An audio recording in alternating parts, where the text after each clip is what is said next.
Well, hello everybody, welcome back to the channel and excited to discuss the last book of Mistborn Era 2, and it is entitled The Lost Metal.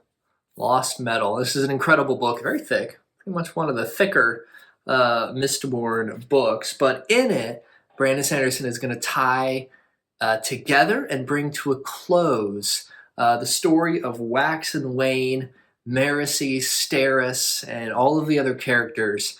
And he's going to leave us with a conclusion of this story, but as always with the Cosmere, potential for future iterations and future problems.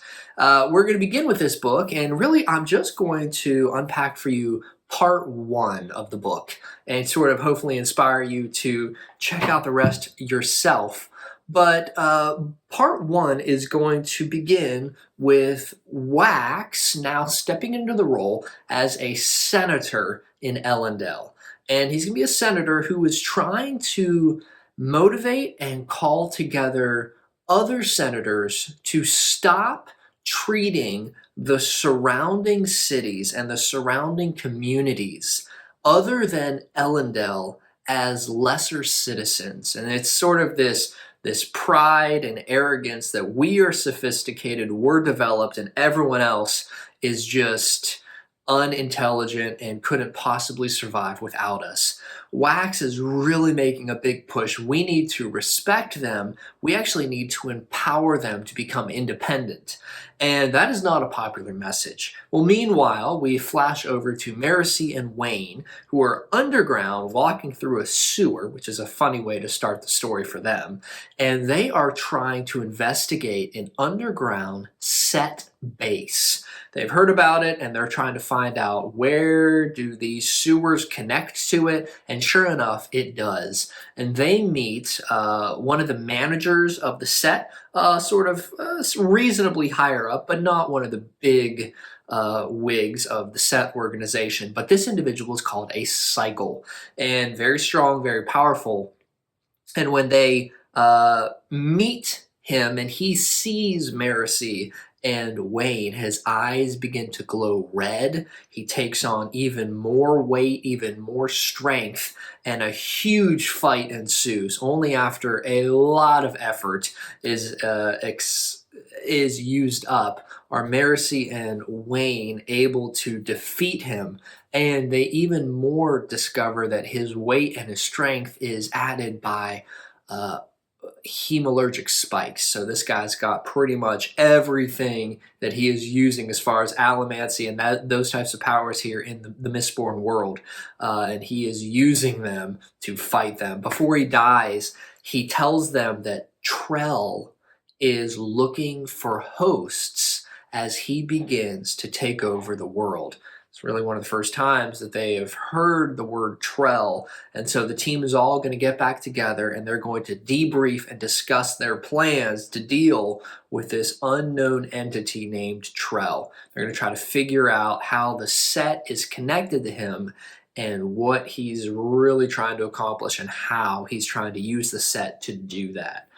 After their meeting, Milan, of course the Khandra, who Wayne has had an attraction toward, and they've actually been dating over the past several months between books, really, book 3 and book 4, and she lets him know privately that she's breaking up with him because she's accepted a mission from Harmony in which she's going to be leaving Scadria and she's going to be going into Shadesmar to help do some recon and help in a way that Harmony has sent her out to do. So Wayne's heartbroken, obviously, but following up with all that conversation, they're able to use some metal from some earrings that Harmony has sent to Wax, right? And one of them is a harmonium earring. The other one, they weren't sure what metal this is. They come to find out as they're doing some research that they believe that this metal earring is connected to this entity called Trell. So they call this metal Trellium. And as they're doing some scientific research, they're trying to combine these two. What's going to happen? And boy, an explosion is what happens. These metals do not go together as any type of allomantic mix, right? There's no alloy that is going to be created by combining harmonium and trellium, and that's going to be used as a foreshadow here. These two entities cannot coexist, right? Well, once they try to combine it, huge explosion happens, shakes the whole building, a lot of stuff's destroyed. Wax follows up, and they begin to make some connections. Steris and Wax are meeting together, and as they're wont to do, they begin looking through news clippings and paper articles and things, and they begin looking for unexplainable earthquakes or explosions, because if that happened to them, if someone else is trying to combine these two, perhaps that they're going to be able to find out some hints or some clues. And sure enough, as they're looking through these newspaper clippings, one city in particular jumps out to them. And the heading is something along the lines of this new city called Bilming are building a new subway system.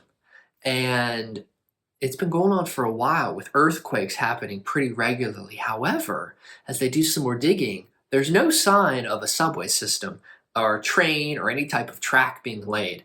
And so they begin to think, I wonder if someone in Bilming is exploring how to weaponize these two metals. And surely the set has something to do with it.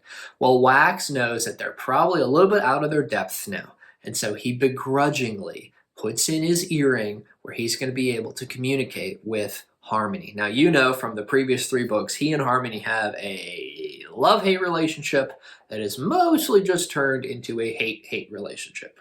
And so he begrudgingly goes and speaks with him.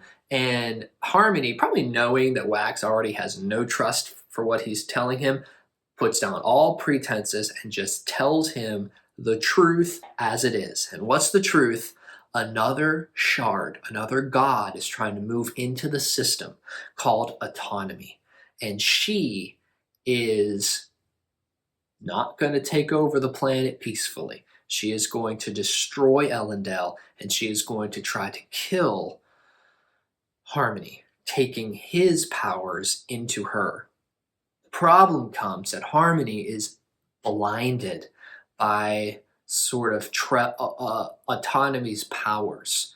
And autonomy is using her powers and creating lure and mystique and mystery. And actually the title of Trell that cycle was talking about is actually autonomy's plan, autonomy's lies. And autonomy needs an avatar so that she can operate within the material world of Scadrian. And who is chosen as that avatar? Well, it's looking like Wax's sister is going to potentially be that avatar, Telsin. And so Wax agrees to go to Bilming, where Harmony tells her Telsin is at, and that whole explosion situation is her. And he needs to try to stop her, discover what explosions they're trying to develop, why this is happening, and they're on a race against time because Harmony really can't do much. Autonomy has surprised him, blinded him with her power. So Wax needs to go quickly to try to find out what's happening in Bilming and save the day. So that's part 1. There's many more chapters, and I encourage you to please read them. One of the cool things about this book is that as you're reading through it, you're going to be able to meet some characters. You're going to be able to meet an organization that is centered in Scadrian, but that's going to have cosmic connections to the rest of the planets.